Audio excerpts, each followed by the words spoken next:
I know that you have, been able to work with some amazing people throughout this process, Kevin and Rebecca and Teresa. You can't get much better than that. But I want to know, and I think everybody else would want to know, what have you learned? Like stuff that they didn't teach you. Well, when I went through several weeks of not losing any weight, and I was so frustrated, and I said, why? Yeah. So why in the world? Because, where I kept up with the amount of pounds that I should be losing, the calories that I burn and all that, and I'd keep up with how many pounds I should be losing. It was showing I was losing, but it wasn't showing on the scales. And my friend Diane kept telling me, well, you got to remember that muscle weighs more than fat. Yes. So it's possibly that you're just gaining muscle. Remember, you're probably losing inches. But then I also got to thinking about it, and I remembered how when I entered my weight, when I tried to figure out how many calories I was burning, it was based off your weight. And I thought, I wonder if the weight difference has something, and it did. So apparently, the less you weigh, the less body percentage of fat you have, so therefore you have to exercise more in order to burn the same amount that you did before. And so when I increased my activity level and decreased my calories, I began to see the change happen again.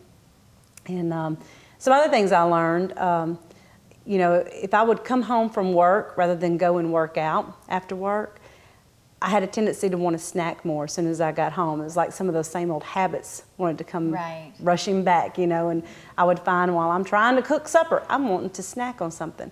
But if I would go and work out directly after I got through working, and I'd come home, I was re-energized, I was not hungry, and I could do all that I needed to do. And you would think you would be tireder after working out, but I guess it has something to do with the stress. I don't know, and it just helped relieve that stress, and I didn't want to eat. Did you find any particular food that you really liked that you didn't really eat before, or? I love asparagus. Wow. Love asparagus, roasted, steamed.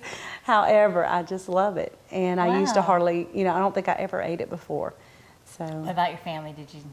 Oh, they won't touch asparagus. They won't touch it.